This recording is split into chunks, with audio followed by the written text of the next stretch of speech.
El silencio pesa más que cualquier grito. Cuando Lord Alastair Montgomery se paró en el centro del salón de baile de St. James y anunció, en voz alta, que prefería casarse con una criada antes que cumplir su contrato con Clara Hastings, 300 aristócratas dejaron de respirar. Todos esperaban las lágrimas de Clara. Todos esperaban verla desmayarse. Pero Clara no hizo ninguna de las dos cosas. Clara simplemente tomó un sorbo de su champán. Ese fue el instante exacto en que el legado glorioso de Alistair comenzó a morir. Déjenme contarles cómo Clara lo destruyó. El calor dentro del salón de baile del duque de Richmond era sofocante. Una mezcla asfixiante de perfumes franceses carísimos, cera de abeja derritiéndose en las velas y el sudor nervioso de madres ambiciosas que buscaban casar a sus hijas. Clara Hastings estaba de pie junto a una columna de mármol italiano importado, con sus manos enguantadas descansando sobre los pliegues de su vestido de seda marfil.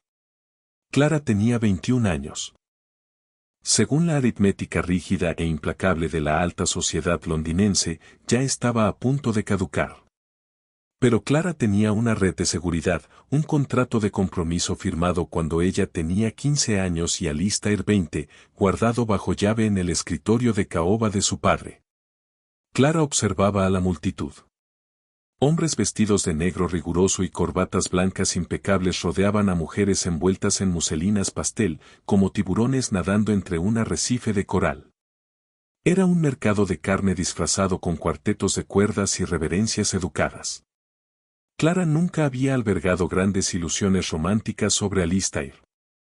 Él era apuesto, alto, de mandíbula marcada, con ese cabello oscuro y despeinado que a su ayuda de cámara le tomaba una hora arreglar para que pareciera casual. Pero Alistair también era vanidoso. Le gustaba demasiado el sonido de su propia voz. Aún así, Alistair era conde. Ofrecía seguridad. Y en el mundo de Clara, una mujer cambiaba su libertad por un techo y un título. Era la única transacción que le estaba permitida. Un murmullo recorrió a la multitud. Las pesadas puertas de roble, en lo alto de la gran escalera, se abrieron. Alistair había llegado. No caminaba, desfilaba. Bajó la escalera con una gracia lenta y calculada, flanqueado por dos de sus amigos aduladores, Lord Harrington y el vizconde Cole. Alistair acababa de recibir toda su herencia. Su padre había muerto un mes antes, dejándole el condado, una fortuna enorme y un asiento en la Cámara de los Lores. El cambio en Alistair era evidente. Llevaba su nuevo poder como si fuera una pesada capa de terciopelo. Clara dio un paso adelante, preparando la sonrisa educada y recatada que se esperaba de ella. Clara esperaba que Alistair cruzara el salón, le besara los nudillos y la llevara al primer vals. Así estaba coreografiado. Así se jugaba el juego. Pero Alistair se detuvo a 3 metros de ella. Los músicos, sintiendo que algo cambiaba en el ambiente, dejaron que la melodía flaqueara, hasta apagarse en un chirrido incómodo. El silencio repentino en el salón fue absoluto. 300 cabezas se giraron. Alistair miró a Clara. No había cariño en sus ojos. Apenas había reconocimiento. La miraba como un hombre inspecciona un caballo que ha decidido no comprar. Señorita Hastings, dijo Alistair.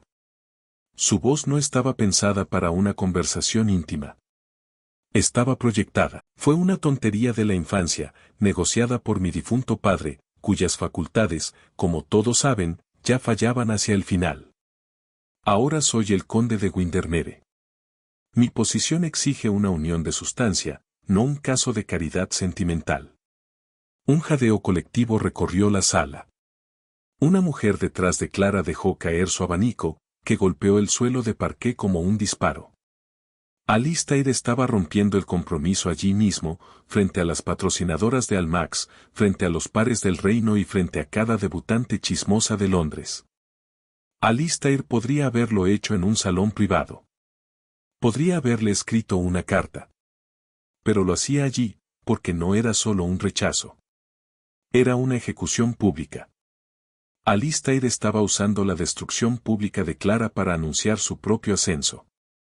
Le estaba diciendo a todas las hijas de duques y condes de la sala que ahora estaba disponible y que era lo bastante despiadado como para cortar cualquier lazo de su pasado. Clara lo miró fijamente.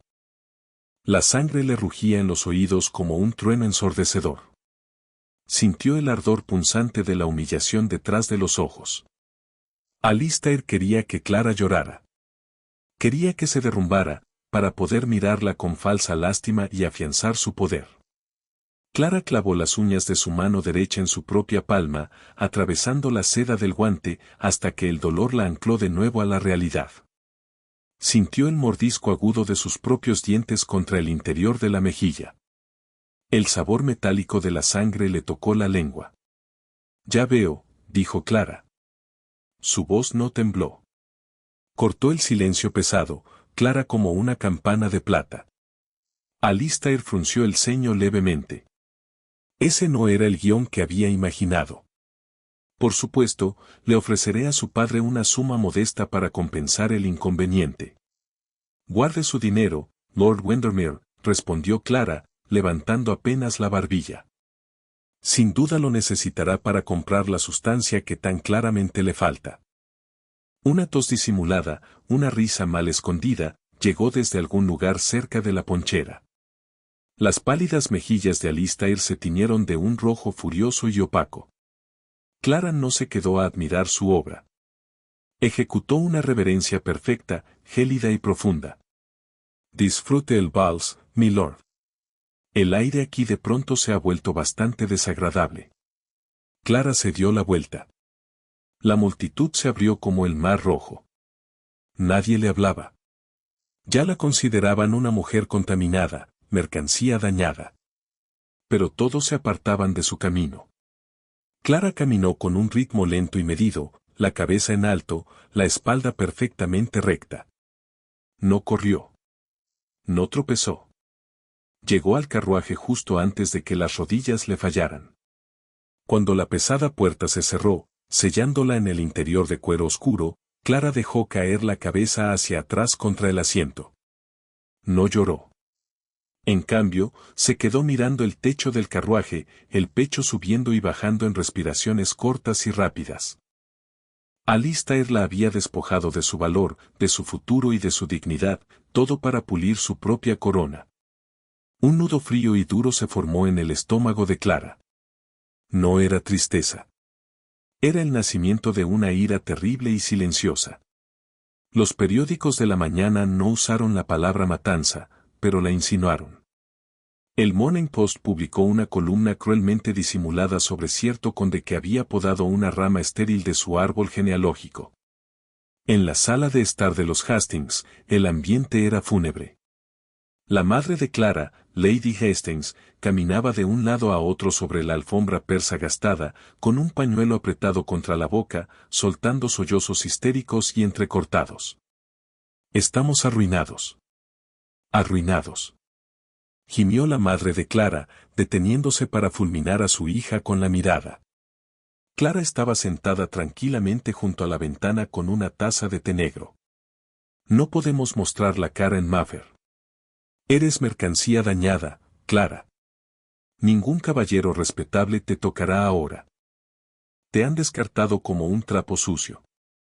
El padre de Clara, un varón menor de patrimonio menguante y afición a las malas inversiones, estaba hundido en su sillón de cuero. Parecía 10 años más viejo que el día anterior. El conde envió un giro bancario, murmuró, mirando un pesado pergamino sobre su escritorio. 2.000 libras por la interrupción de mis expectativas. Devuélvelo, dijo Clara. Su voz era plana. Su padre levantó la vista, los ojos inyectados en sangre. Clara, le debemos dinero al carnicero, al sastre. 2.000 libras. Si cobras ese giro, padre, estarás aceptando la valoración que él hizo de mí, dijo Clara, girándose desde la ventana para mirarlo a los ojos. Estarás aceptando que valgo un pago para que me barran bajo la alfombra. Devuélvelo. Dile que la familia Hastings no acepta limosnas de cobardes. Su padre la miró, intimidado por la calma helada en los ojos de su hija. Lentamente, asintió. Clara volvió a mirar por la ventana. Afuera, la niebla londinense era espesa, enroscándose alrededor de las rejas de hierro forjado. Estaba arruinada. En eso, su madre tenía razón. Las reglas de su sociedad eran absolutas. Una mujer descartada tan públicamente debía tener algún defecto secreto. Estaba marcada. Sería relegada a los rincones de los salones de baile, un cuento con moraleja susurrado detrás de abanicos pintados. Con el tiempo, se convertiría en la tía solterona, viviendo de la caridad reticente de algún pariente varón lejano. Esa era la jaula en la que Alistair la había encerrado. Pero mientras Clara permanecía allí, respirando el aroma de ceniza fría de la chimenea, una extraña certeza la invadió. Si ya estaba arruinada, ya no tenía que jugar según las reglas de los virtuosos. Una mujer con reputación debe protegerla constantemente. Una mujer sin reputación es completamente libre. Voy a salir a caminar, anunció Clara, dejando la taza sobre el platillo con un golpe seco. Un paseo por Hyde Park. Su madre soltó un grito ahogado, dejando caer el pañuelo. Estás loca. Todos van a señalarte y mirarte. Debes quedarte escondida hasta que termine la temporada. No soy una fugitiva, madre, dijo Clara, tomando su sombrero. Voy a salir. Clara llevó consigo únicamente a su fiel doncella, Marta. El paseo por Hyde Park fue exactamente el suplicio que su madre había predicho. Los carruajes disminuían la velocidad al pasar junto a ella. Mujeres con abrigos lujosos volteaban la cabeza, susurrando urgentemente a sus acompañantes. Hombres que le habían pedido bailar apenas una semana antes, de repente encontraban fascinantes los árboles lejanos. Clara sintió el aguijón del rechazo, pero se obligó a mantener la barbilla firme, el paso tranquilo. Ahora era una observadora, un fantasma merodeando los bordes de la sociedad educada. Durante las siguientes 2 semanas, Clara no se escondió. Asistió a reuniones menores, a tés de la tarde, a lecturas de poesía, a bazares benéficos. La gente evitaba hablarle directamente, lo cual significaba que hablaban libremente frente a ella. Olvidaban que Clara tenía oídos. Clara comenzó a reunir información. ¿Por qué había hecho Alistair lo que hizo, de forma tan pública? ¿Por qué arriesgarse a parecer cruel? La respuesta llegó en una tarde musical de miércoles, gracias a 2 viudas chismosas sentadas justo detrás de la silla de Clara. El duque de Somerset busca yerno, murmuró Lady Georgie a su acompañante. La dote de Lady Genevieve es de 50.000 libras. Pero el duque insiste en un hombre de ambición intachable, alguien audaz. Windermere es audaz, respondió la otra mujer. Cortar a la chica Hastings en plena pista de baile fue despiadado. A Somerset le encanta la crueldad. Dicen que Windermere corteja a Lady Genevieve con insistencia y que necesita el capital. He oído que su difunto padre dejó la propiedad muy endeudada. Clara se quedó mirando fijamente al arpista en el pequeño escenario, la mente acelerada. Era una jugada de negocios. Alistair estaba en bancarrota de dinero líquido, rico solo en tierras y título. Necesitaba una enorme inyección de capital para mantener su estilo de vida y ansiaba poder político. Lady Genevieve Rutherford ofrecía ambas cosas. Pero un hombre que intentaba cortejar a la hija de un duque no podía estar atado a la hija de un varón menor. Alistair había roto el compromiso públicamente para demostrarle al duque su determinación, para mostrar que estaba dispuesto a soltar cualquier peso muerto en nombre de la ambición. Había sacrificado a Clara en el altar de su propio legado. Alistair Montgomery quería ser recordado como un gran señor. Quería que su nombre quedara tallado en puentes y canales. Quería ser un estadista. En ese momento, estaba invirtiendo lo último de su crédito en un enorme proyecto de ingeniería, el Canal de Somerset, un emprendimiento conjunto diseñado para impresionar a su futuro suegro. Clara sonrió. Fue una expresión aterradora, completamente vacía de alegría. Los puñales envenenados y las discusiones a gritos eran armas de aficionados. En Londres, la vida de un hombre se construía enteramente sobre una base de crédito y reputación. Si tirabas del hilo correcto, todo el tapiz se deshacía. Clara no iba a matarlo. Iba a derribar su legado hasta los cimientos, pieza por pieza. Y lo iba a hacer en absoluto silencio. Clara descubrió que la venganza no era una carrera ardiente. Era un juego de ajedrez frío y metódico, jugado en los salones de Mayfair. Su primer objetivo no fue Alistair mismo, sino la base sobre la cual él estaba construyendo su nueva vida grandiosa, el canal de Somerset. Para construir un canal, hacían falta inversionistas. Alistair había asegurado al duque de Somerset como su principal respaldo, pero el proyecto requería un sindicato de inversionistas secundarios, vizcondes, comerciantes adinerados, varones ambiciosos. Estos hombres arriesgaban porciones considerables de su fortuna para subirse al carro de Alistair.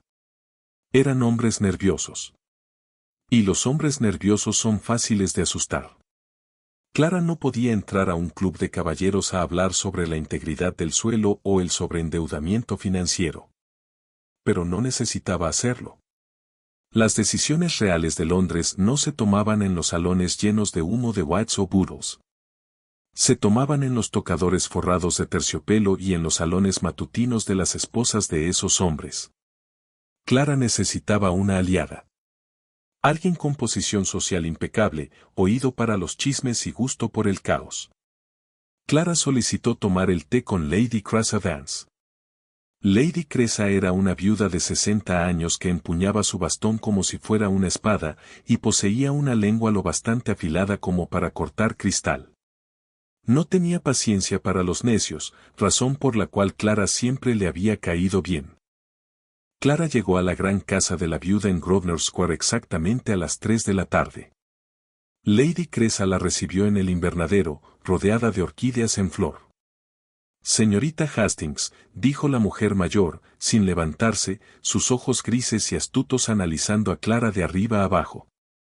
Me sorprende que se atreva a mostrar la cara en sociedad. Actualmente es usted la criatura más radiactiva de Londres. Precisamente por eso estoy aquí, Lady Cressa, dijo Clara, tomando asiento frente a la viuda sin esperar invitación. Porque usted es la única mujer en esta ciudad lo bastante aburrida como para encontrar mi presencia entretenida en lugar de espantosa.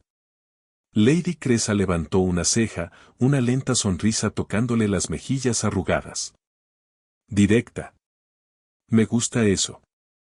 Su madre estaría teniendo vaídos. Sirva el té, niña, y dígame por qué está invadiendo mi invernadero. Clara sirvió el té con manos firmes. Vengo a ofrecer un intercambio. ¿Qué podría tener para intercambiar una muchacha arruinada? Información, dijo Clara con suavidad. A usted le encanta conocer los secretos de esta ciudad antes que nadie. Usted prospera siendo la arquitecta de los rumores. Yo puedo ofrecerle el plano de un derrumbe verdaderamente espectacular. Lady Cressa se inclinó hacia adelante, apoyando el bastón entre las rodillas. La escucho. Clara expuso las piezas. Había pasado el último mes haciendo algo que nadie esperaría de una mujer descartada, leer. Había enviado a su doncella a las oficinas de registros públicos. Había leído estudios geológicos, manifiestos de embarque y escrituras de tierras. El canal de Lord Windermere, dijo Clara, la voz baja y uniforme, está planeado para atravesar el valle de Windham. Se ve perfecto en un mapa. Sin embargo, el lecho de roca bajo el risco sur es principalmente piedra caliza fracturada.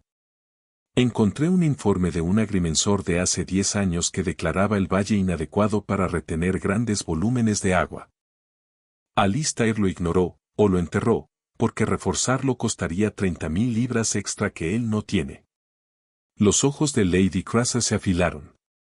Si el lecho de roca se agrieta, el canal se drena, se convierte en una enorme zanja de barro. Exactamente.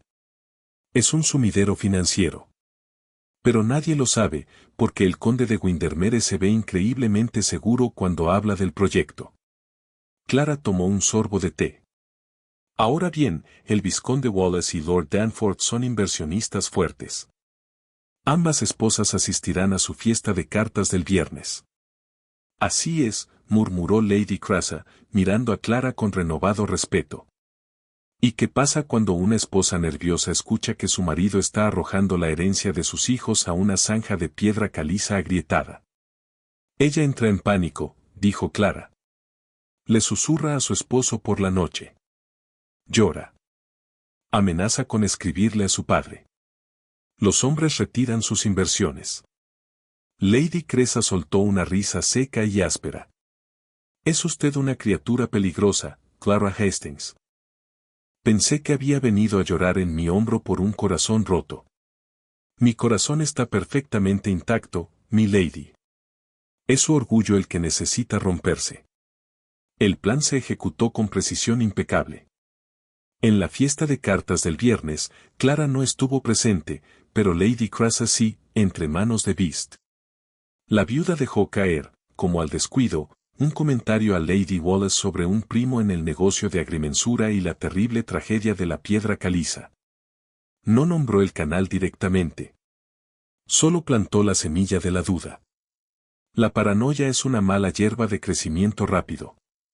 En 4 días, los rumores llegaron a los clubes de caballeros. Para el final de la semana, el vizconde Wallace retiró sus 10.000 libras del proyecto del canal de Somerset, alegando problemas repentinos de liquidez. Lord Danforth hizo lo mismo. 2 días después, Clara estaba en una modesta biblioteca circulante cuando vio la primera grieta en la armadura de Alistair. Estaba revisando los estantes de poesía cuando él entró, acompañado de su abogado. Alistair ya no lucía como el conquistador triunfante del salón de baile. Su corbata estaba ligeramente arrugada. Había ojeras oscuras bajo sus ojos, y su mandíbula estaba trabada en una línea tensa y furiosa. Discutía en tonos bajos y frenéticos con el hombre mayor. No me importa lo que diga Wallace. Consiga el dinero, siseó Alistair, golpeando con el puño el escritorio del bibliotecario, haciendo temblar los tinteros. El duque espera que se comience a excavar el próximo mes. Si nos retrasamos, retira su respaldo. Milord, sin los inversionistas secundarios, no podemos pagarle a los obreros para que sigan cavando, suplicó el abogado, nervioso. Clara permanecía inmóvil entre las sombras de los estantes. Vio una gota de sudor recorrer el rostro arrogante de Alistair. Él no tenía idea de que ella estaba ahí. No tenía idea de que era ella quien apretaba el nudo alrededor de su cuello. Clara tomó un volumen de poemas de Keats del estante, con las manos firmes, una sombra de sonrisa jugando en sus labios. Un hilo, tirado. El tapiz comenzaba a deshilacharse. Pero Clara apenas comenzaba. Era hora de presentarse ante Lady Genevieve Rutherford. Lady Genevieve Rutherford no era una romántica. Era la única hija del duque de Somerset, un hombre que trataba a su familia como un imperio geopolítico. Genevieve había sido criada con una dieta estricta de administración de propiedades, teoría política, y la dura realidad de que su dote de 50.000 libras la convertía en un blanco ambulante. Genevieve no quería un matrimonio por amor. Quería un esposo que no despilfarrara su dinero, y que tuviera suficiente ambición como para eventualmente convertirla en condesa, quizás incluso en duquesa. Alistair Montgomery cumplía con los requisitos físicos. Tenía el título adecuado. Hablaba bien en el Parlamento. Pero Genevieve era una mujer que leía la letra pequeña. Clara lo sabía. Llevaba años observando a Genevieve desde lejos. La hija del duque no toleraba a los necios y despreciaba a los aduladores. Si Clara se le acercaba con amargura o lágrimas, Genevieve la desestimaría como una mujer celosa y descartada. Clara necesitaba un ángulo distinto. Necesitaba acercarse a Genevieve no como rival, sino como auditora. La oportunidad se presentó un martes lluvioso, en la modistería de Madame Lefebvre, la más exclusiva de Bond Street. Era una tienda construida sobre la intimidación, forrada con rollos de seda de lión, con un aroma leve a agua de lavanda y polvo caro. Clara sabía que Genevieve tenía una cita a mediodía para una prueba de vestido. Cuando Clara entró a la tienda, las dependientas se quedaron heladas. Una mujer arruinada no compraba en lo de Madame Lefebvre. Pero Clara se movía con el desapego helado de un fantasma. No se detuvo a mirar telas. Caminó directamente hacia el pedestal de pruebas, en la habitación del fondo, donde Genevieve estaba de pie, rodeada de alfileres y cintas métricas, con expresión de profundo aburrimiento. Genevieve captó el reflejo de Clara en el enorme espejo dorado. Sus cejas oscuras se elevaron apenas una fracción. «Señorita Hastings», dijo Genevieve. Su voz era fría, un instrumento perfectamente modulado de indiferencia aristocrática. Creía que la convención social le exigía esconderse en el campo, cuidando un corazón roto. «Mi corazón está bien, Lady Genevieve. Es mi orgullo el que sufrió un golpe», respondió Clara, entrando a la habitación y despidiendo con un gesto a una dependienta muy alterada. «Y la convención social es un lujo para las mujeres que aún tienen una reputación que proteger. Yo estoy completamente fuera del juego, lo cual me coloca en una posición única para decirle la verdad». Genevieve le hizo una señal a la costurera para que dejara de prender alfileres. Bajó del pedestal, el pesado terciopelo esmeralda de su vestido sin terminar arrastrándose por el suelo. Miró a Clara, realmente la miró, buscando la histeria que la sociedad prometía encontrar allí. Solo encontró pedernal frío y duro. ¿La verdad sobre qué? «Sobre el conde de Windermere», dijo Clara, manteniendo la voz baja, obligando a Genevieve a acercarse para escucharla.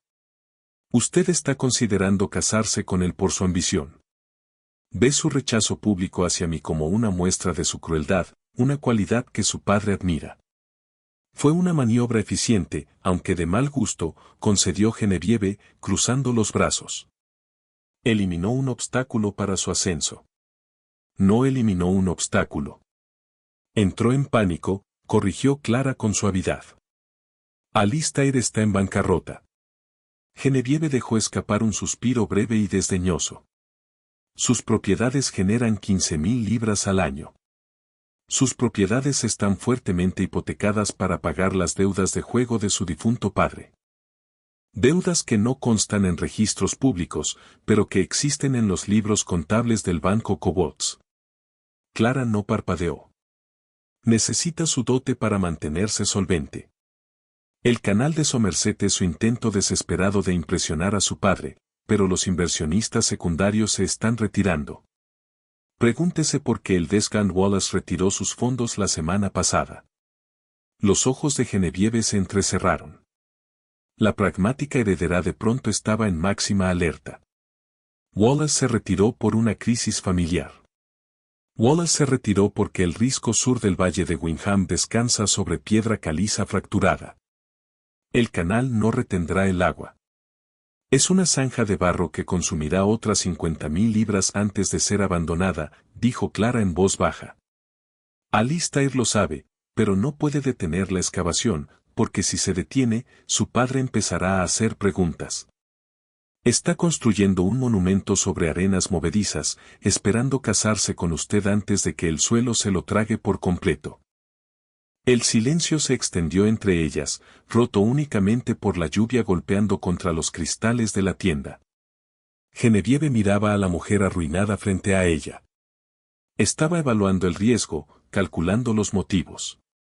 «¿Por qué me cuenta esto?», preguntó Genevieve, su voz perdiendo la frialdad anterior, reemplazada por un filo cortante y práctico. «Despecho». «Absolutamente», respondió Clara sin dudar. «Quiero verlo perderlo todo. Pero mi despecho no hace que mi información sea falsa». Genevieve volvió a mirar al espejo, dándole vueltas a las piezas en su mente. Odiaba, sobre todas las cosas, que la tomaran por tonta. «Si está mintiendo, señorita Hastings, me aseguraré de que no solo quede arruinada, sino exiliada». «No estoy mintiendo», dijo Clara, girándose hacia la puerta. «No confíe en mi palabra». Pregúntele a él sobre la piedra caliza. Observe sus ojos cuando lo haga. Un hombre que miente por orgullo, siempre parpadea. Clara salió de la modistería, la campanilla sobre la puerta tintineando suavemente a su paso. Salió a la fría lluvia londinense, ajustándose la capa. La semilla estaba plantada. Ahora solo tenía que esperar a que germinara. Para el viernes, la desesperación en Alastair Montgomery ya comenzaba a notarse en su rostro. El retiro de los inversionistas secundarios había dejado un agujero de 10.000 libras en el presupuesto operativo semanal del canal de Somerset. Los obreros que cavaban las zanjas exigían su salario en moneda dura. Los proveedores de madera y hierro se negaban a extenderle más crédito. Y entonces llegó el jueves por la noche. Alistair había llevado a Lady Genevieve a pasear por las galerías de pinturas de Somerset House. Había estado encantador, exponiendo su gran visión de futuro político, dibujando una vida que requería el dinero de ella para construirse. Genevieve había escuchado pacientemente, el rostro cubierto por una máscara de interés educado. Entonces, justo frente a un extenso cuadro de paisaje, Genevieve se detuvo. «Dígame, milord», preguntó Genevieve con aparente descuido, inspeccionando las pinceladas del lienzo. Mi padre estaba revisando los estudios topográficos del valle de Windham. Mencionó algo sobre el lecho de roca cerca del risco sur. Piedra caliza, creo. ¿Existe alguna preocupación respecto a la retención de agua? Alistair se congeló. Su mente corrió a toda velocidad. ¿Cómo lo sabía Genevieve? ¿Quién le había dicho al duque que él había enterrado ese informe del agrimensor años atrás? Miró a Genevieve, desesperado por leer su expresión.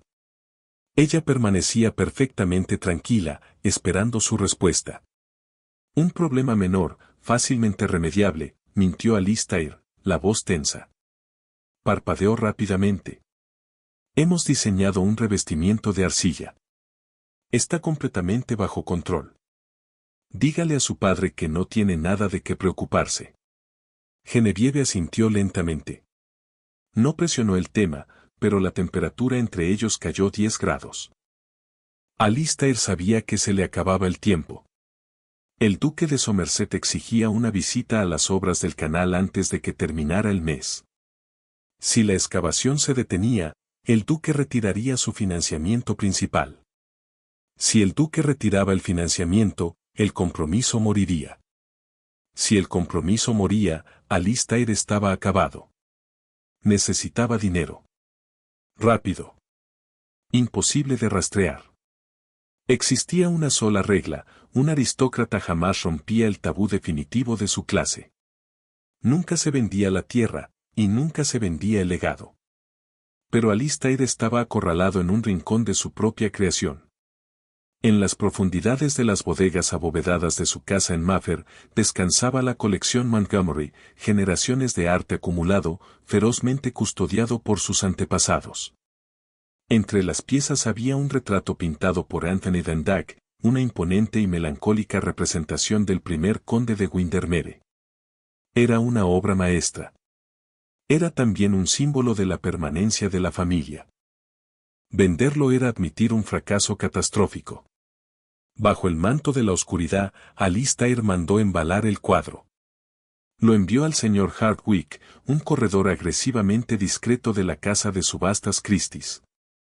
Exigió una venta privada e inmediata. Sin catálogo público, sin galería de exhibición, solo una transacción silenciosa con un comprador extranjero adinerado y anónimo. Hardwick le aseguró que estaría listo para el fin de semana. Alistair suspiró aliviado. El dinero taparía el agujero. El canal seguiría adelante. El duque quedaría satisfecho. Alistair subestimó enormemente la red de los invisibles. Clara no tenía espías, pero su doncella Marta tenía un hermano que conducía un carromato de carga para la élite de Mayfair.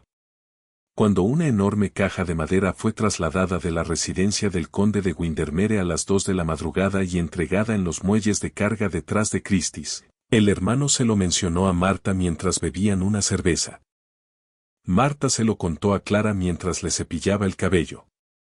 Clara estaba sentada frente a su tocador, el cepillo de mango de plata deteniéndose en el aire. Alistair estaba empeñando a sus antepasados. Era una admisión aplastante de derrota. Si el duque de Somerset se enteraba de que el hombre que cortejaba a su hija estaba liquidando en secreto las reliquias familiares para mantenerse a flote, la ejecución sería rápida y despiadada. Clara redactó una nota. No estaba firmada, escrita en un vitela pesado y simple. No se la envió al duque, el duque recibía cientos de cartas al día. Una nota misteriosa terminaría en la chimenea de algún secretario. En cambio, se la envió al hombre que controlaba la agenda del duque, su abogado, el señor Pendleton. La nota era simple: si su excelencia deseaba entender la verdadera situación financiera del conde de Windermere, debía exigirle al señor Hardwicke, de Christie's, que revelara la procedencia del retrato de Van Dyck que se vendía en privado esa misma tarde, a las 3.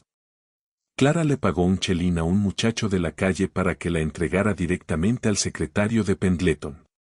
La trampa estaba puesta. Ya no se trataba de que Clara hiciera el daño. Se trataba de dejar que el propio orgullo de Alistair lo arrastrara hacia la luz, para que todos lo vieran. La Real Ópera de Covent Garden era un teatro de guerra vestido de terciopelo y pan de oro. El espectáculo sobre el escenario era completamente secundario frente al drama que se desarrollaba en los palcos escalonados. Allí se forjaban alianzas, se anunciaban compromisos en silencio con solo compartir un programa, y se destruían reputaciones con la simple omisión de una reverencia. Clara estaba sentada en el rincón más oscuro de un modesto palco de tercer nivel, envuelta en una capa de luto azul oscuro, aunque no guardaba luto por nada. Su padre había accedido, de mala gana, a acompañarla, sobre todo para escapar del llanto incesante de su esposa en casa. Padre e hija permanecían en las sombras. Abajo, la élite reluciente de Londres no tenía la menor idea de que Clara estaba allí. Alistair Montgomery ocupaba un palco de primera en el nivel principal. Se veía magnífico. Llevaba un abrigo de fino paño azul medianoche, la corbata anudada con precisión matemática. Se apoyaba en la barandilla de terciopelo, observando a la multitud con la arrogancia relajada de un hombre convencido de haber engañado al diablo mismo. El Van Dyck se había vendido esa tarde. 15.000 libras habían sido depositadas en su cuenta en Cobots. Los obreros cobrarían. Se compraría el revestimiento de arcilla. Alistair había ganado. Miró hacia el otro lado del teatro, hacia el palco real. Se esperaba al duque de Somerset esa noche, junto con Lady Genevieve.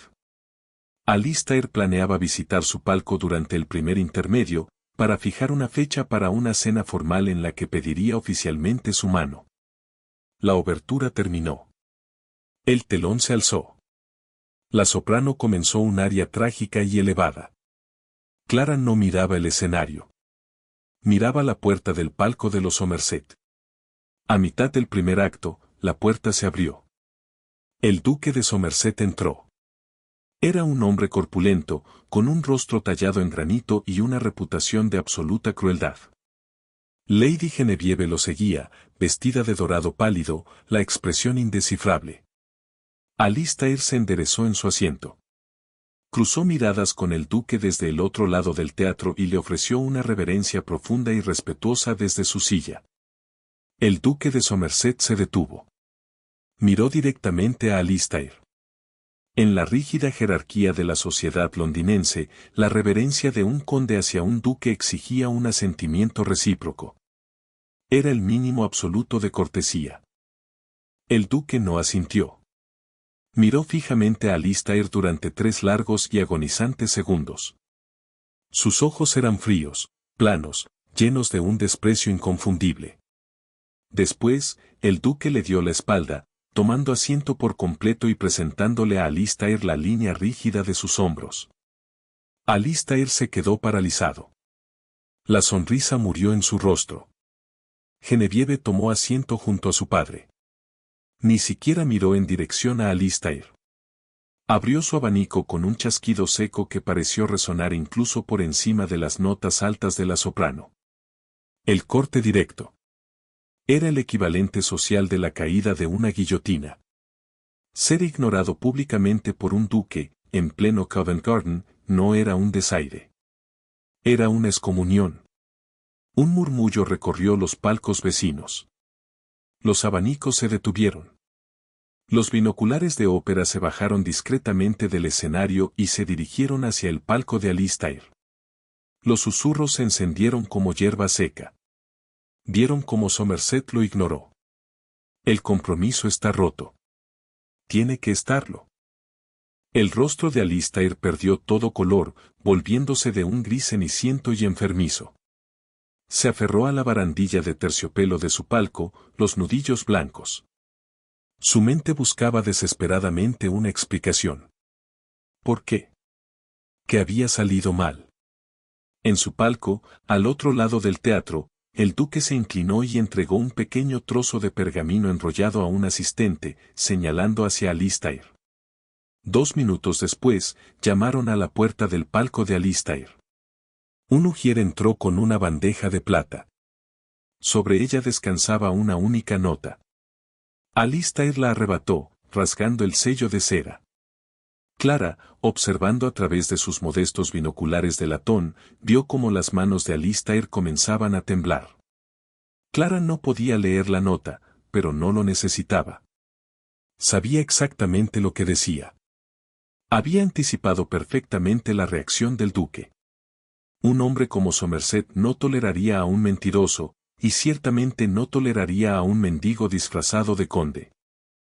La nota sería una ruptura brutal y formal de todos los lazos, mencionando probablemente la vergüenza de haber vendido en secreto un dandak para pagar una zanja de barro. Alistair dejó caer la nota. Cayó revoloteando al suelo del palco como un pájaro muerto. Se puso de pie, la respiración corta y acelerada.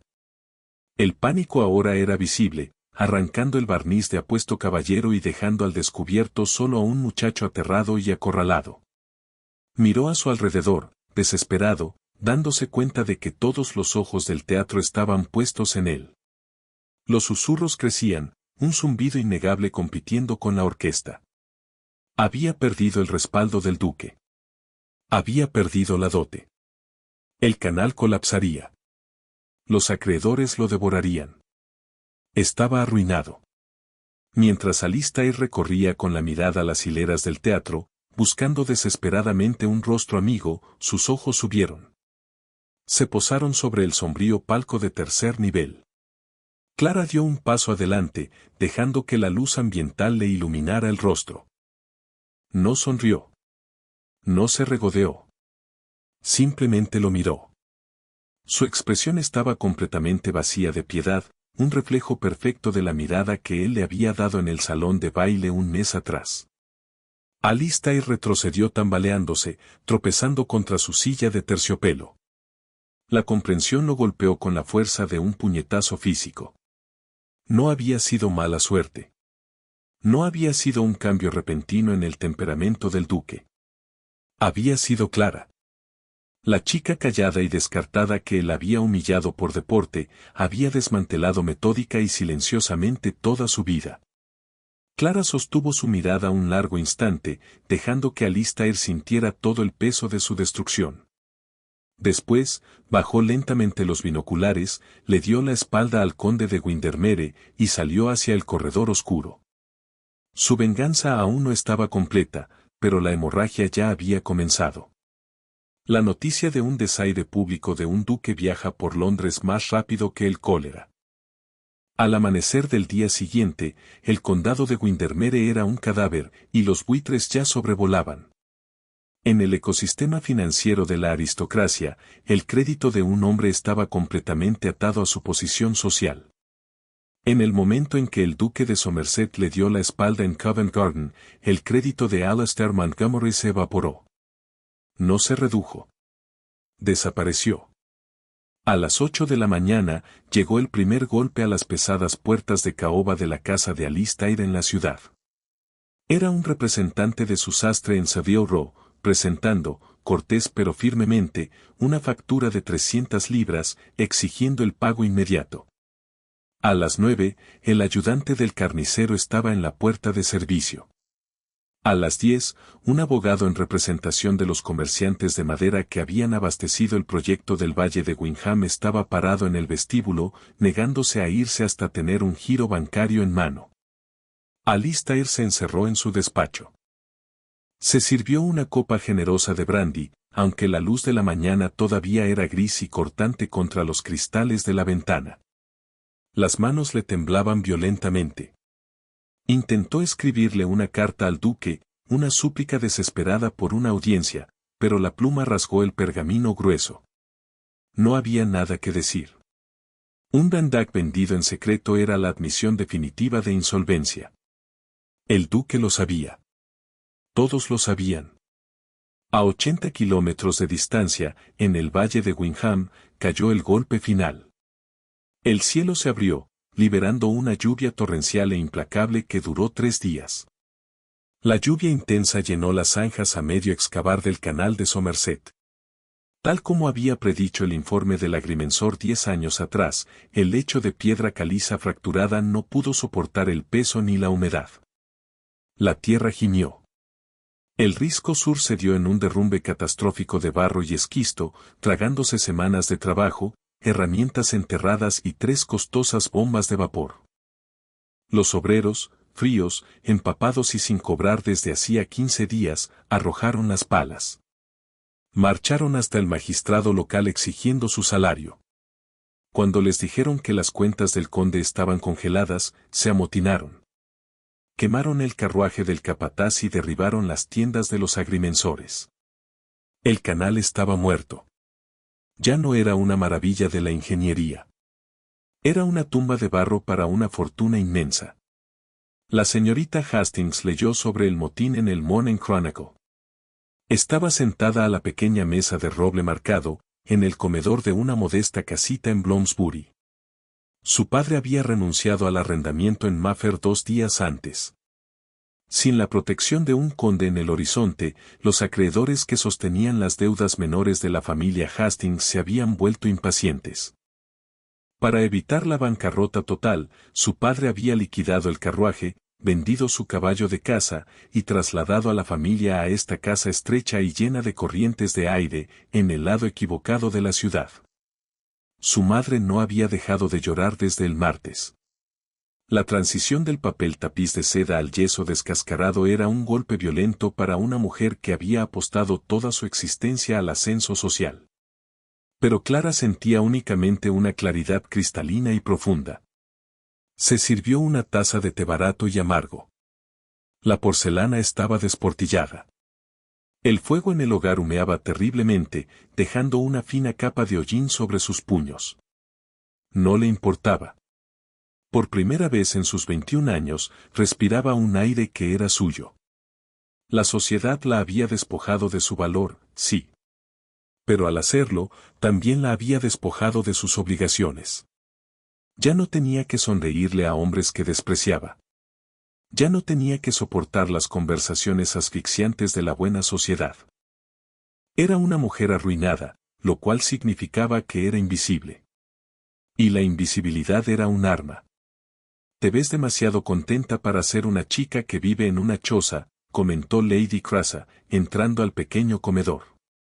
La mujer mayor había llegado sin avisar, su pesado bastón golpeando ruidosamente contra las tablas desparejas del suelo. Llevaba un abrigo oscuro y miraba el cuarto estrecho con sombría diversión. Me estoy adaptando, Lady Crasa, respondió Clara, señalando una silla de madera. ¿Le apetece un té? Le advierto que sabe ligeramente a ceniza. La viuda se sentó, apoyando las manos sobre el mango de plata de su bastón. No atravesé el barro de Bloomsbury por el té. Vine a entregar la lista de bajas. Clara se recostó. Cuénteme. El banco Cobots congeló sus cuentas esta mañana, dijo Lady Crasa, la voz bajando a un murmullo cómplice. Los inversionistas secundarios presentaron una petición conjunta por fraude, alegando que él ocultó deliberadamente el informe del agrimensor sobre la piedra caliza. Ya no está solo en bancarrota. Enfrenta cargos por negligencia criminal. Clara pasó el dedo por el borde desportillado de su taza. La propiedad está vinculada en fideicomiso, así que no pueden quitarle la tierra, explicó la viuda. Pero los tribunales confiscarán todas las rentas entrantes para pagar a sus acreedores durante los próximos 30 años. La casa en Mayfair se está vaciando en este mismo momento. Se están llevando los muebles, la plata, las últimas pinturas. Pasé por allí hace una hora. Los alguaciles cargaban sus sillas Chippendale como hormigas desmantelando un picnic. Un suspiro lento y firme escapó de los labios de Clara. La arquitectura entera de la arrogancia de Alistair había sido demolida. Orquestaste una obra maestra, observó Lady Crasa, sus ojos afilados estudiando a la joven. Fue brutal. Fue quirúrgico. Pero debo preguntar, ¿estás satisfecha? Clara miró hacia el hogar humeante. Recordó el calor del salón de baile. Recordó el silencio, cuando Alistair la había mirado como a un perro enfermo, rompiendo su contrato para engrandecer su propio nombre. Recordó cómo él había esperado que ella se derrumbara. Satisfacción implica que la transacción ha terminado, dijo Clara en voz baja. Él todavía conserva su orgullo. Todavía cree que esto es una tragedia de las circunstancias. Hasta que sepa que fue una consecuencia, no he terminado. Lady Cresa soltó una risa seca y traqueteante. Recuérdame nunca cruzarme contigo, querida. Tienes hielo en la médula. La viuda se marchó poco después, dejando a Clara sola en la luz menguante de la tarde. La lluvia comenzó a caer contra el cristal delgado de las ventanas de la casita. En algún lugar de la ciudad, el conde de Windermere se estaba ahogando. Clara tomó otro sorbo de su té amargo, saboreándolo. A Alistair le tomó 2 semanas rastrear el colapso hasta su origen. La paranoia es un motor potente y agotador. Encerrado en 2 habitaciones alquiladas sobre una taberna en Chapside, el único alojamiento que pudo conseguir sin referencias ni depósito, se obsesionó con la cronología de su ruina. El cuarto estrecho olía constantemente a repollo hervido y lana mojada. Se sentaba durante días frente a una mesa de madera marcada, mirando un pergamino en blanco, tratando de trazar el mapa de su destrucción. El retiro repentino del vizconde Wallace y de Lord Danforth. La pregunta hiperespecífica de Lady Genevieve sobre la piedra caliza fracturada. La nota anónima al abogado del duque sobre la venta secreta del cuadro de Van Dyck. Era demasiado perfectamente orquestado. Una racha catastrófica de mala suerte era una cosa, pero esto era un pelotón de fusilamiento. Alguien había cargado las armas. Alistair pasó 3 días merodeando frente a los tribunales de justicia, ocultando el rostro tras el cuello levantado del abrigo, observando a los empleados y mensajeros. Finalmente acorraló al muchacho de la calle que solía hacer mandados para el señor Pendleton. Le costó su último chelín de plata, arrojado en la palma mugrienta del muchacho, en un callejón oscuro. ¿Quién te dio la nota para Pendleton?, exigió Alistair, agarrando al muchacho por las solapas raídas. El muchacho mordió la moneda para comprobar su peso. Una dama alta. Capa azul oscuro. No dio su nombre. ¿Cómo era ella?, insistió Alistair, sacudiéndolo levemente. Miraba a través de uno, así nomás, murmuró el muchacho, zafándose del agarre. Como si estuviera haciendo cuentas en la cabeza. Fría. Pagó en plata, eso sí. Alistair se quedó paralizado en el callejón mientras el muchacho desaparecía correteando entre la niebla. Era imposible. Ella era la hija descartada de un varón menor. No tenía capital, ni influencia, ni voz. Las mujeres como ella lloraban, se encerraban en sus habitaciones y se desvanecían hacia el campo. No desmantelaban sistemáticamente una fortuna. Pero, a medida que los días se fundían unos con otros, lo imposible se volvió innegable.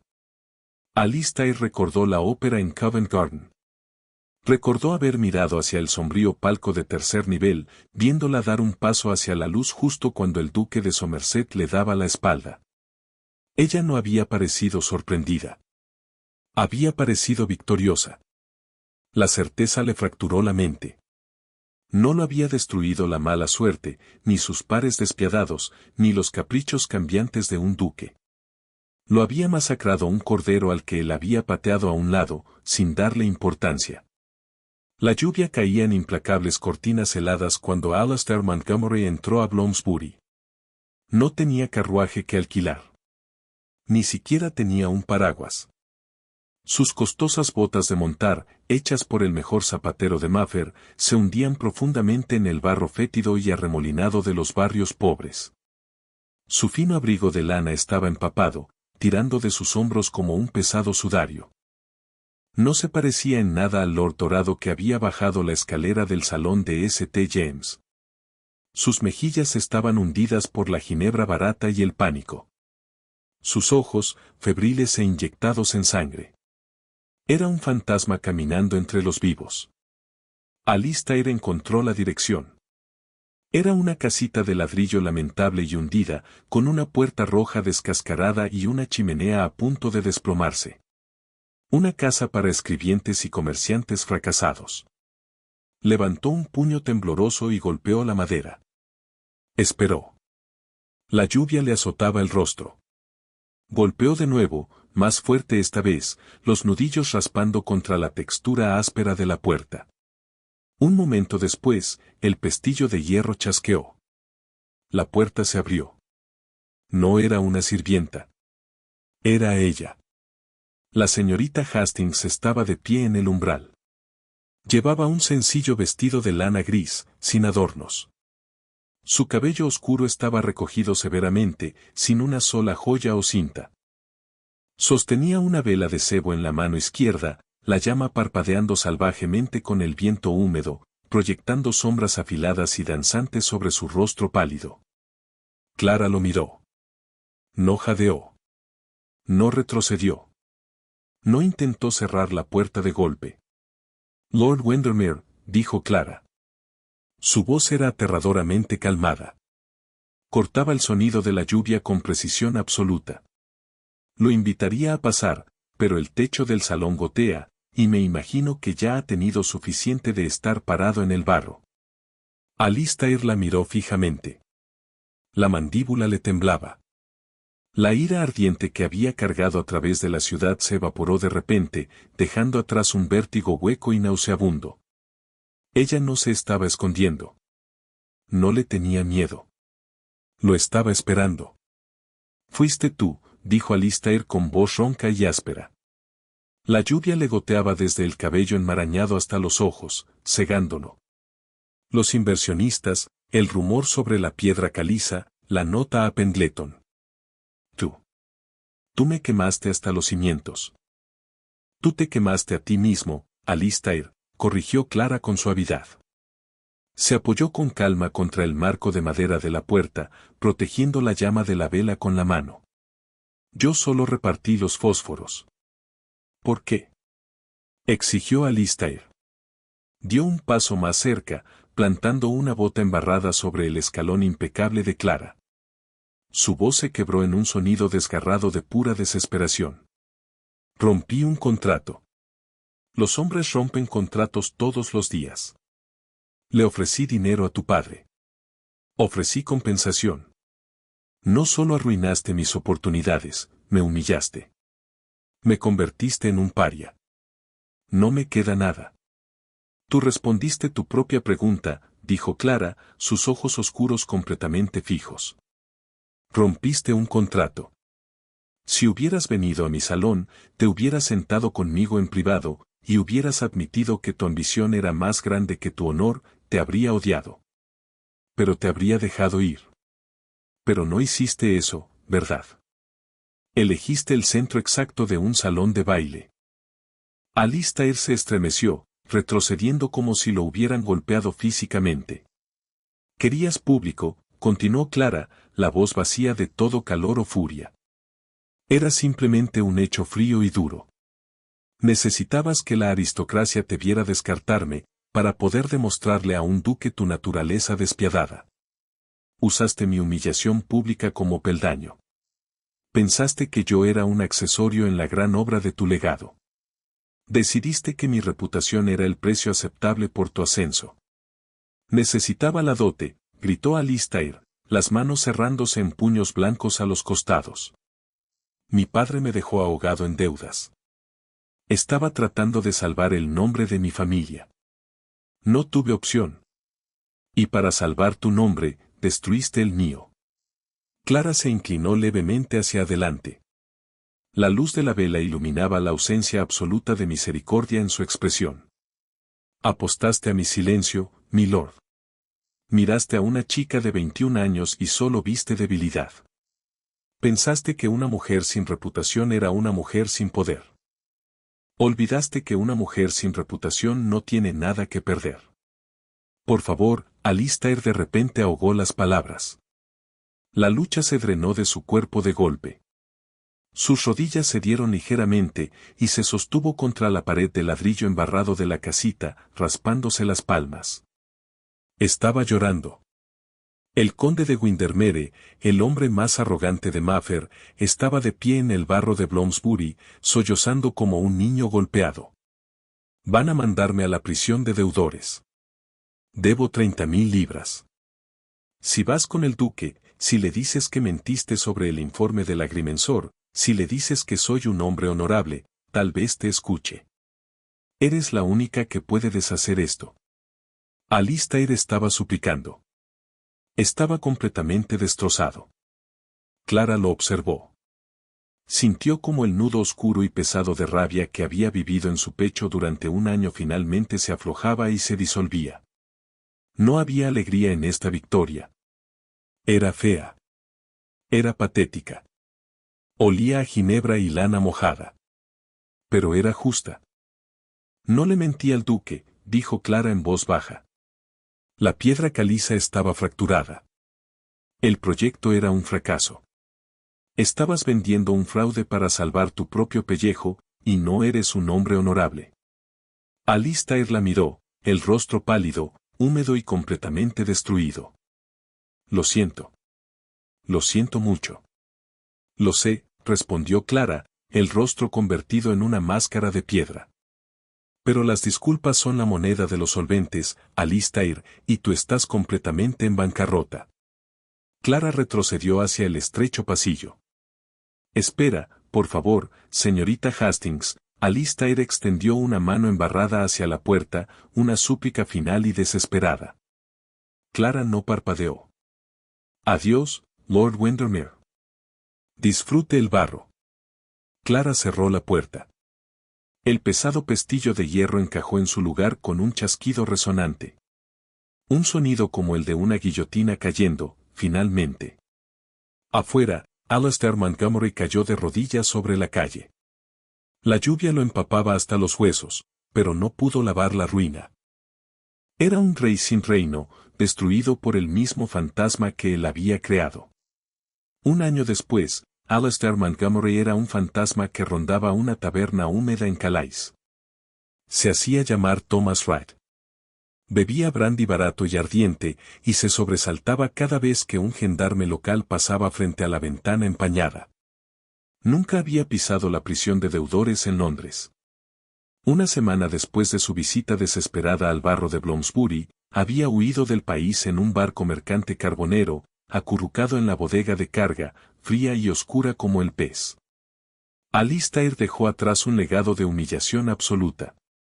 Sus tierras ancestrales quedaron encerradas en un fideicomiso inquebrantable, administrado por un magistrado frío e indiferente que extraía cada penique de renta para pagar lentamente a acreedores furiosos. La gran casa en Maffer fue vendida a un comerciante de azúcar de Bristol, célebremente vulgar y adinerado, quien de inmediato pintó las históricas puertas de roble de un chillón color azul. El nombre Windermere ya no inspiraba respeto. Inspiraba lástima, y eventualmente, apatía.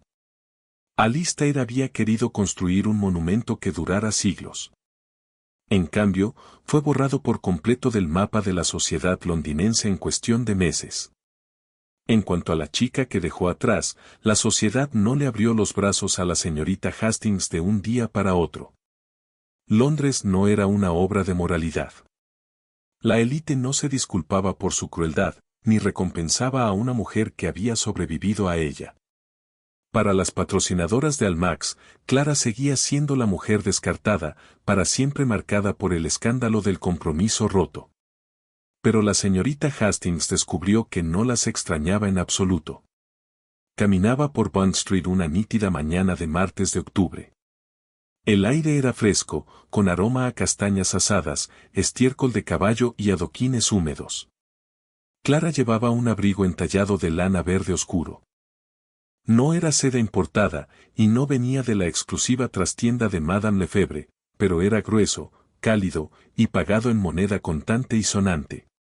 Durante el último año, Clara había cultivado una sociedad silenciosa, despiadada y sumamente lucrativa con Lady Crasa.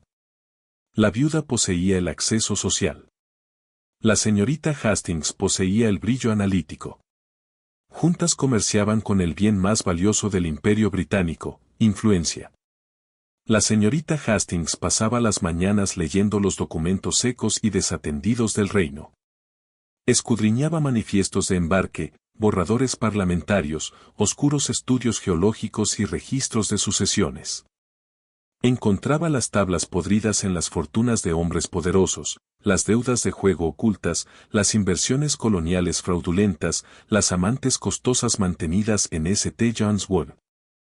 Lady Cresa utilizaba esa información con astucia en las mesas de juego, para manipular el poder social, mientras la señorita Hastings la usaba para hacer inversiones silenciosas y cuidadosamente disimuladas a través de un abogado apoderado. Apenas la semana pasada, habían apostado en corto contra las acciones de una compañía naviera, 3 días antes de que el público se enterara de que su flota principal se había hundido frente a la costa de Madeira. La señorita Hastings lo había sabido porque le pagaba a un trabajador del muelle un estipendio semanal por acceso anticipado a los manifiestos del puerto. Clara había mudado a sus padres de la casita helada en Bloomsbury a una casa cómoda y respetable en Marylebone. Su padre pasaba los días leyendo en la biblioteca de suscripción, felizmente ajeno a sus propios fracasos pasados, y completamente inconsciente de cómo su hija financiaba su comodidad. Su madre seguía quejándose sin fin por la falta de invitaciones a los bailes de alta sociedad, pero lo hacía mientras bebía un té bohemio increíblemente caro y vestía delicado encaje de Bruselas, lo cual suavizaba considerablemente el filo de sus quejas. La señorita Hastings se detuvo frente a la vitrina de una papelería, examinando una exhibición de plumas nuevas de punta de acero. Un pesado carruaje lacado en negro pasó traqueteando, las ruedas salpicando agua gris sobre los adoquines. Dentro iba Lady Genevieve, ahora casada con el duque de Northland, un hombre aburrido y gotoso, 40 años mayor que ella, pero enormemente rico. Genevieve miraba por la ventana del carruaje, el rostro convertido en una rígida máscara de aburrimiento aristocrático y agotamiento profundo y asfixiante. Llevaba diamantes lo bastante pesados como para magullarle la clavícula. No vio a la señorita Hastings de pie en la acera. La señorita Hastings observó el carruaje desaparecer entre la espesa niebla londinense. Sintió un breve, fugaz momento de solidaridad con la heredera. Ambas habían sobrevivido a Alastair Montgomery al ver el mundo exactamente como era, en lugar de como lo describían los poetas. Pero Genevieve simplemente había cambiado una jaula por otra más cara. La señorita Hastings había comprado la llave de la puerta. Se apartó de la ventana y continuó su camino. Su ruta la llevó frente a la imponente fachada de piedra caliza de la residencia del duque de Richmond, el escenario de su masacre. Las pesadas puertas de roble estaban abiertas de par en par, lacayos con pelucas empolvadas cargaban enormes y elaborados ramos de rosas blancas. Otro baile estaba programado para esa noche. Otra temporada comenzaba. Otra cosecha de chicas jóvenes y aterradas, envueltas en muselina delgada, practicaban en ese mismo momento sus reverencias en el piso de arriba, esperando a que hombres arrogantes las inspeccionaran y decidieran su valor. La señorita Hastings se detuvo en la acera. Escuchó el leve y rasposo sonido de un violín afinándose en algún lugar del enorme salón de baile. No sintió tristeza. No sintió el impulso desesperado de subir corriendo esos escalones, abrir las puertas de golpe y reclamar su lugar en la jerarquía. Miró la gran casa, con sus ventanas relucientes y su mármol importado, y comprendió que no era un palacio. Era un matadero. Era una casa de sacrificio disfrazada con cuartetos de cuerdas y champán costoso. Se ajustó los guantes de cuero. Se apretó la capa verde contra el frío cortante del otoño, y siguió caminando. Se adentró sin esfuerzo en la multitud bulliciosa y anónima de las calles de Londres. Era un fantasma que había rondado a la élite y había vivido para contarlo. El conde arrogante había roto su compromiso en público para construir su legado. Quería consolidar su poder enterrándola a ella en los cimientos. Al hacerlo, le había entregado la pala misma que ella usó para cavar su tumba. Clara había perdido el juego cruel y rígido de la alta sociedad. Pero al perderlo, había ganado lo único que realmente importaba, a sí misma. Gracias por escuchar esta historia de venganza silenciosa y justicia poética. Si disfrutaron viendo al arrogante conde de Windermere recibir exactamente lo que merecía, a manos de una mujer brillante y subestimada, no olviden darle like a este video. Nos ayuda a traerles más historias de drama histórico apasionante. No olviden suscribirse y activar la campanita, para que no se pierda ninguna nueva historia de traición, ingenio y venganza. Compartan este video con alguien que ame un giro de poder despiadado. ¿Quién fue su personaje favorito en esta historia? Cuéntenme en los comentarios.